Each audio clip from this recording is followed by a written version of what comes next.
Drama diaspora SEA Games meledak setelah Singapura dan Filipina melayangkan protes yang disebut banyak pihak sebagai lelucon paling parah tahun ini.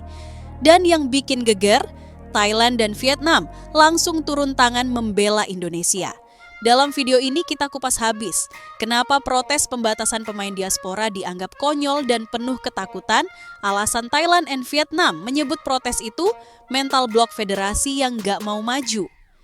Indonesia yang tiba-tiba jadi sorotan karena laju perkembangan paling cepat di ASEAN. Dan yang paling panas, FAM Malaysia ikut pasang badan mendukung pembatasan. Padahal mereka sendiri bertahun-tahun pakai pemain diaspora. Apakah SEA Games akan berubah? Apakah Asia Tenggara sedang terbelah menjadi kubu maju versus kubu takut?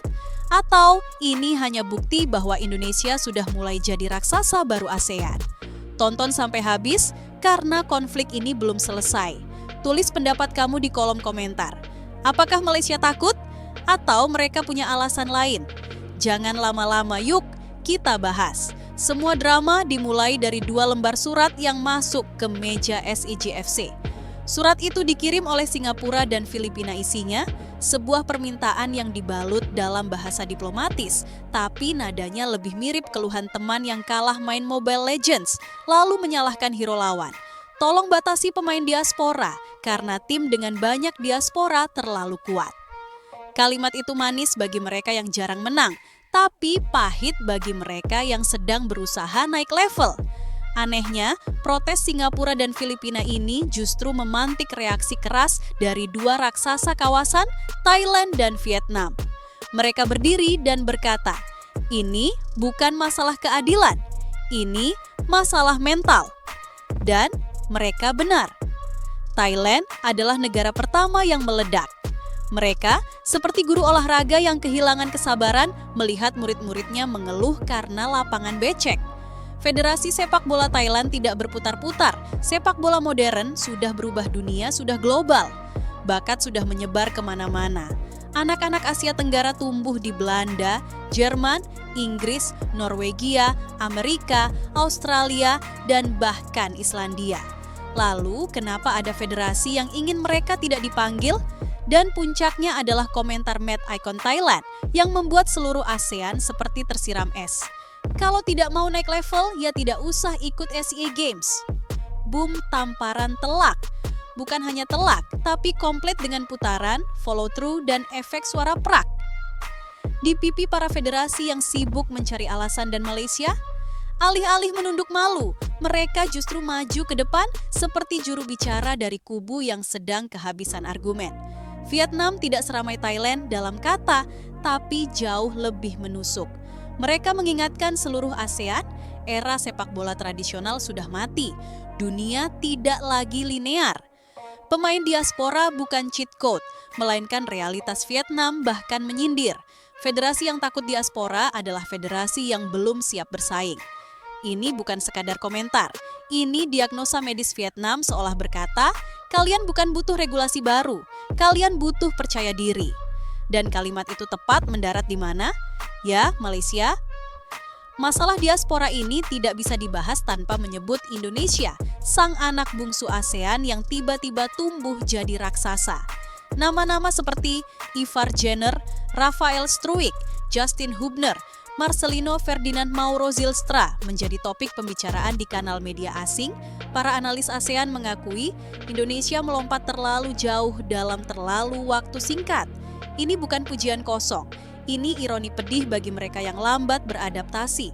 Bahkan nilai pasar tim U22 Indonesia meledak melampaui 60 miliar rupiah hanya dari 3 pemain diaspora. Singapura cemburu, Filipina frustasi Malaysia, tentu saja gelisah. Saking gelisahnya, mereka ikut-ikutan memprotes, padahal mereka sendiri puluhan kali memakai pemain diaspora lucu. Tidak. Ironis? Sangat. Memalukan? Sudah pasti. Inilah bagian paling menggelikan dalam seluruh drama ini. Malaysia, negara yang sudah bertahun-tahun memakai pemain diaspora, dari era Matyo sampai Lim Wan Seng, Darren Lock, Stuart Ward, Liridon dan segudang nama naturalisasi, tiba-tiba merasa terpanggil membela Singapura dan Filipina. FAM Malaysia berkata, Kami mendukung pembatasan pemain diaspora demi keseimbangan kompetisi. Ini seperti seorang pelari yang sudah lama pakai sepatu lari import, lalu melihat tetangga beli sepatu yang lebih bagus dan langsung berteriak, jangan dong, ini tidak adil."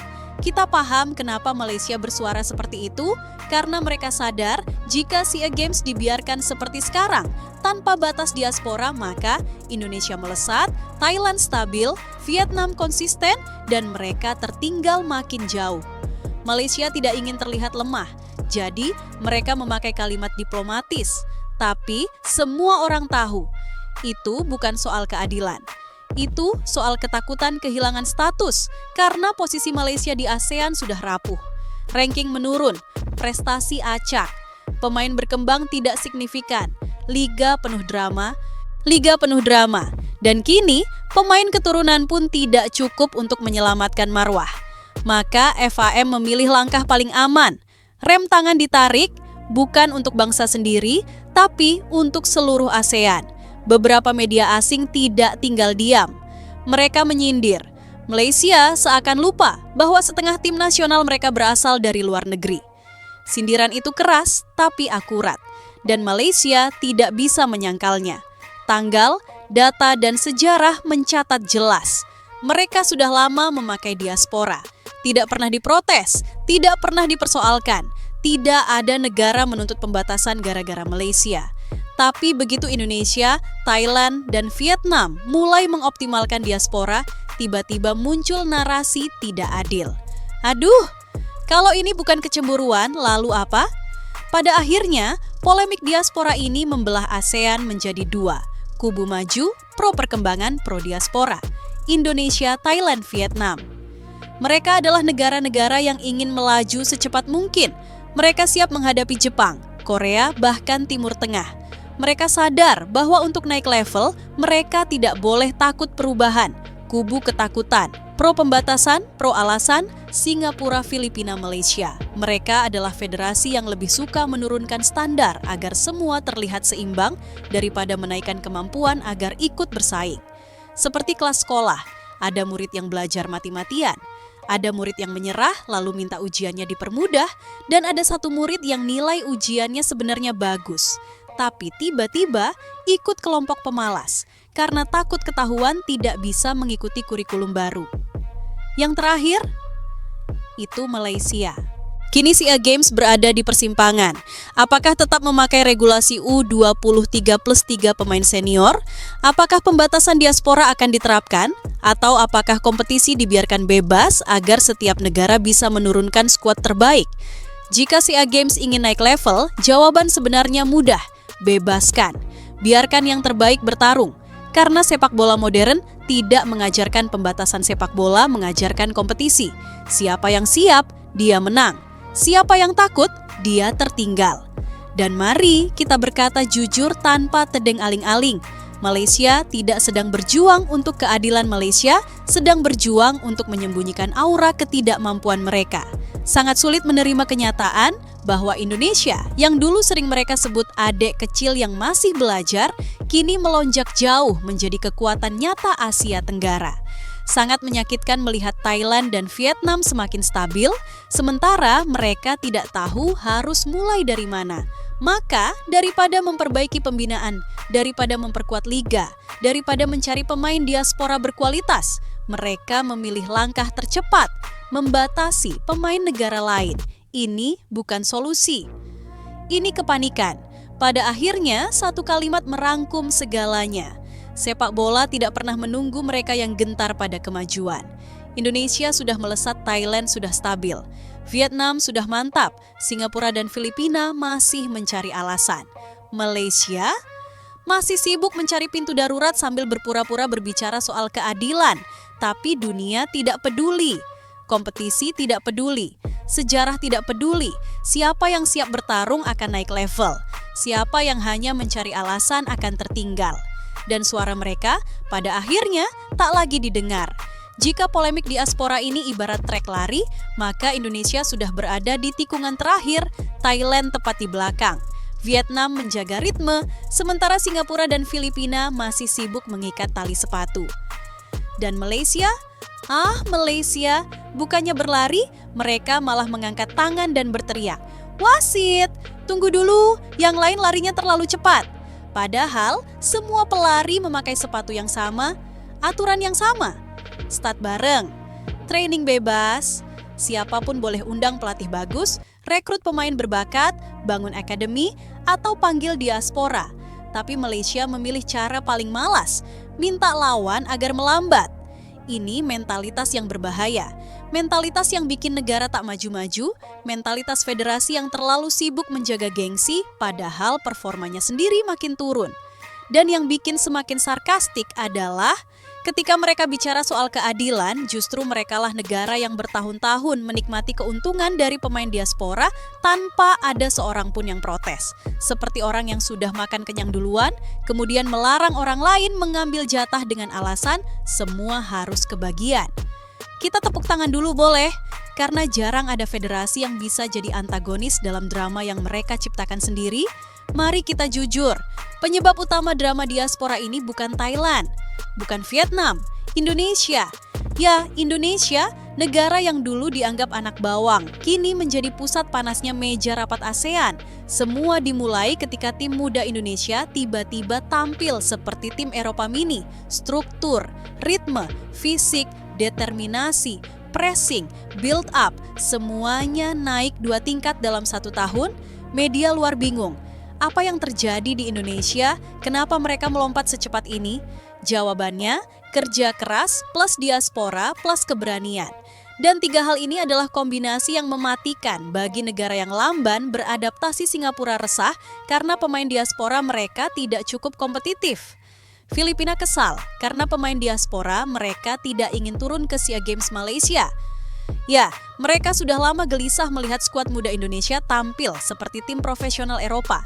Dan begitu rumor masuk bahwa Indonesia masih punya puluhan pemain diaspora U23 yang belum dipanggil, mulai dari anak-anak Belanda, Jerman, Norwegia, Belgia, sampai Jepang, maka kubu panik langsung bergerak. Muncullah surat protes, muncullah isu pembatasan, muncullah drama. Tapi bagi kita, semuanya hanya satu hal, tanda bahwa Indonesia sudah mulai menakutkan. Thailand dan Vietnam bukan cuma membela diaspora, mereka membela integritas kompetisi. Karena kedua negara itu tahu, jika SEA Games ingin naik kelas, maka standar harus dinaikkan, bukan diturunkan. Pemain terbaik harus tampil, bukan dibatasi negara yang siap harus mendominasi, bukan diminta menahan diri. Thailand sudah lama bermain dengan pemain diaspora. Dari generasi Teraton sampai Tanawat Vietnam juga punya, dan tidak pernah ada masalah. Tapi Malaysia tiba-tiba maju ke depan, seperti juru bicara dari kubu yang kalah suara. Sampai-sampai ada komentator Vietnam yang menyindir, kenapa Malaysia mengusulkan batasan diaspora? Apakah mereka takut pemain mereka sendiri tidak masuk skuad? Komentar itu pedas. Terlalu pedas untuk negara yang dulu pernah menjadi pesaing Indonesia. Dan Thailand menambahkan, kami melaju, kalian yang takut. Kalimat sederhana, tapi efeknya seperti pisau tajam yang menusuk pelan namun dalam. Inilah masalah terbesar Malaysia. Indonesia tidak menunggu siapapun. Ketika negara lain masih membahas aturan, Indonesia sudah bergerak. Ketika negara lain sibuk mencari alasan, Indonesia sibuk mencari pemain terbaik. Ketika negara lain memperdebatkan definisi diaspora, Indonesia sudah memanggil mereka ke lapangan. Indonesia adalah negara yang paling siap memasuki era sepak bola modern ASEAN. Dan itulah yang membuat beberapa federasi ketakutan. Karena selama ini mereka terbiasa melihat Indonesia di posisi keempat, kelima, atau keenam. Mereka tidak siap dengan versi baru Indonesia. Cepat, agresif, teknis, dan penuh talenta diaspora berkualitas Eropa. Soal kecemburuan? Tentu saja ada. Tidak perlu pura-pura, tidak perlu sopan, karena sepak bola adalah olahraga yang tidak pernah lepas dari iri hati. Dan Indonesia kali ini berdiri sebagai objek kecemburuan paling besar di Asia Tenggara. Mari kita luruskan, masalah Malaysia bukan diaspora, masalah Malaysia bukan regulasi, masalah Malaysia bukan Indonesia, bukan Thailand, bukan Vietnam. Masalah Malaysia adalah Malaysia. Liga mereka tidak stabil, pembinaan tidak konsisten, pemain muda tidak cukup jam terbang. Pemain diaspora tidak cukup kualitas filosofi permainan tidak jelas. Federasi sering berganti arah dan di saat yang sama, Malaysia mengaku bahwa mereka ingin menaikkan level sepak bola ASEAN. Bagaimana caranya menaikkan level? Jika setiap kali ada negara yang berkembang lebih cepat, mereka justru berusaha menarik rem tangan. Beberapa analis Asia menyebut sikap FAM sebagai insecure institutional reaction. Reaksi ketidakpercayaan diri yang terjadi pada tingkat federasi dan itu benar. FAM sedang dalam fase krisis identitas. Mereka bingung apakah ingin ikut era modern atau kembali ke era lama di mana standar ASEAN rendah sehingga mereka tetap terlihat kuat. Masalahnya, era itu sudah selesai. Indonesia sudah keluar dari kelas lama itu. Thailand dan Vietnam pun sama. Dan Malaysia kini terlihat seperti siswa yang masih mencoba ikut ujian dengan buku tahun 1995. Ini fakta paling pahit, tapi paling jujur, jika Malaysia tidak segera bangkit, maka mereka tidak akan lagi menjadi rival Indonesia. Mereka akan menjadi contoh kegagalan, contoh stagnasi. Contoh bagaimana federasi yang takut kompetisi akhirnya tertinggal. Kemajuan sepak bola tidak butuh belas kasihan. Tidak ada tempat untuk federasi yang merengek minta aturan diubah agar mereka tidak terlihat lemah. Indonesia tidak akan menunggu Malaysia. Thailand tidak akan menunggu Malaysia. Vietnam tidak akan menunggu Malaysia. Bahkan Singapura dan Filipina suatu saat nanti akan sadar bahwa membatasi diaspora bukan solusi. Dan ketika itu terjadi, Malaysia akan sendirian di tikungan bertanya-tanya, kenapa kami tertinggal jauh? Jawabannya ada di tahun-tahun seperti sekarang. Ketika mereka memilih alasan daripada perbaikan, sepak bola ASEAN saat ini sedang menuju era paling menarik dalam sejarah. Pemain diaspora semakin banyak, jumlah talenta meningkat, exposure ke Eropa makin besar, federasi besar makin agresif, kompetisi makin ketat. Indonesia, Thailand, dan Vietnam sudah melaju seperti kereta cepat. Singapura dan Filipina sedang mencoba mengejar walau tersengal. Malaysia sibuk mencari pintu darurat, bukan mesin pendorong. Padahal sepak bola adalah olahraga yang kejam. Ia tidak menunggu. Ia tidak memberi toleransi pada mereka yang takut. Ia hanya menghargai kerja keras, adaptasi, dan keberanian. Dan dalam isu diaspora ini, satu kalimat paling tepat untuk Malaysia adalah, kalian bukan sedang membela ASEAN, kalian sedang membela rasa takut kalian sendiri. Menurut kamu, langkah SEA Games Federation dan sikap Thailand Vietnam yang mulai pasang badan ini bakal makin menguntungkan Indonesia atau justru memicu panas baru di belakang layar? Drop pendapatmu di kolom komentar, kita kupas bareng. Bravo Timnas Garuda!